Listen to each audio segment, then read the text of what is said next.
Yun, magandang araw ulit mga boss. Meron din tayong kliyente ngayong araw. Mirage D4. Ang problema nila, pag humihinto o matagal nakababad, nawawala rin yung lamig. So, reading namin, may nakita kami na medyo mapalag na bomba ng compressor. Pagka ganyan na masyadong magalaw si gauge, ibig sabihin nito medyo masikip na yung kanyang system. Unang-una si condenser. So mag-a-advise kami na mag-general cleaning, flashing, balit ng bulb sa dryer, tapos check-upin ko rin si compressor. Kung kaya na may-ari na palitan ng panibago, papalitan natin. Pero pag hindi, subukan natin kung makukuha lang natin sa langis. Kasi minsan kasi pagka ganyan kalikot yung reading, may problema na rin si compressor. Minsan naman, nakukuha naman sa flashing. So, unahin muna namin yung mga hindi ganong katinding gastos. Pagka nagawa namin yon, makikita namin kung ano yung response ng magiging lamig. So, gagawin muna namin, pull out lahat, condenser, compressor, evaporator.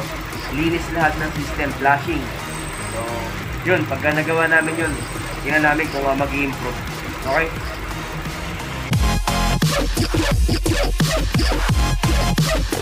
Like a Hellcat.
And mga boss, sobrang tagal na rin siguro. Pangalawa, pag laging nakabukas yung vent niya o ventilation niya galing sa labas, nakakakuha na siya ng mga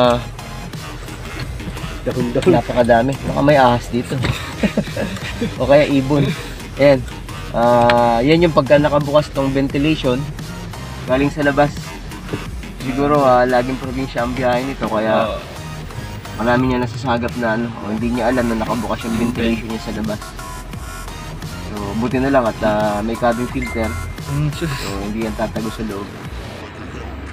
Pero baka may ahas Tingnan natin. Tingnan nyo Nagapagaran ng daga. minsan at meron kayong pagkakataon, ito yung cabin filter nga silipin nyo rin. Silipin nyo itong cabin filter nyo kung ayos pa ba o madumi na.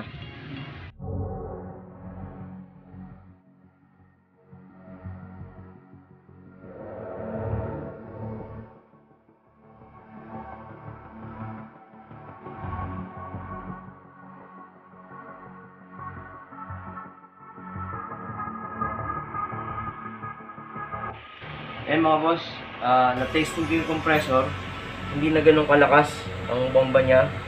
So, naghanap na lang kami ng panibago surplus. Ang problema, ang surplus Thailand pala, hindi siya magkaparehas. Medyo mahaba yung kanyang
Yan mga boss, yan, nababa na nga namin itong evaporator.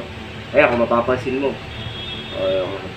yung dumi o yung mga dahon na galing din sa labas na nakita natin doon sa kanyang cabin filter, yung iba, tumagos na rin.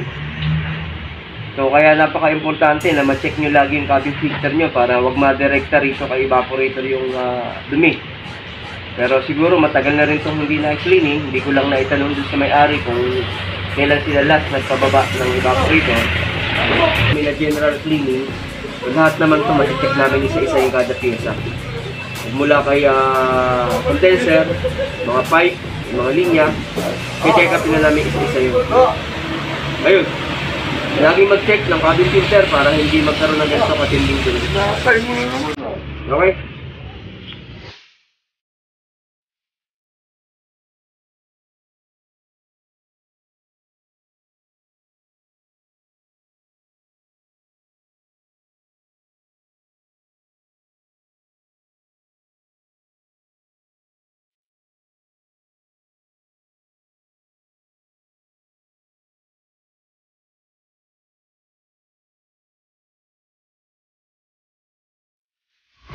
Ayan boss, nagliligtas na tayo. So, lagyan natin siya ng pressure para ma-detect natin kung talagang may singaw siya. So, nalinis siya na sana, flashing, 141B. So, niligtas na ngayon natin. Meron tayong 200 PSI.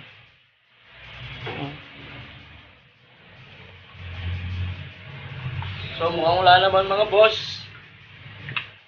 Pwede nang ikabit to. O, ibalik. Para naman siyang masamang balita. Good news. Good.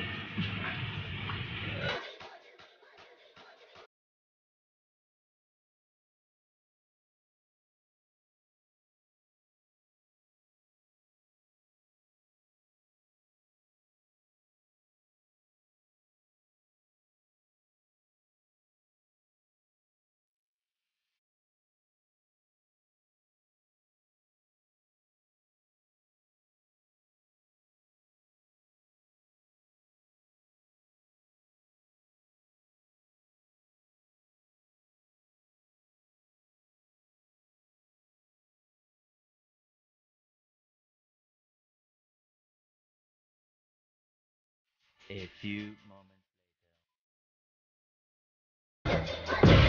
mga boss, maglo-load na ako ng pressure na nitrogen. Ililigtas na namin yung mga joint na pinagtatatanggal namin. Tapos yung mga valve, condenser, check namin kung may leak. So, kahit mga bago yung o-ring yan, kailangan ma-check kung may leak o wala para hindi sayang yung freon sakaling may singaw. Kahit 200 PSI lang, pwede na yun.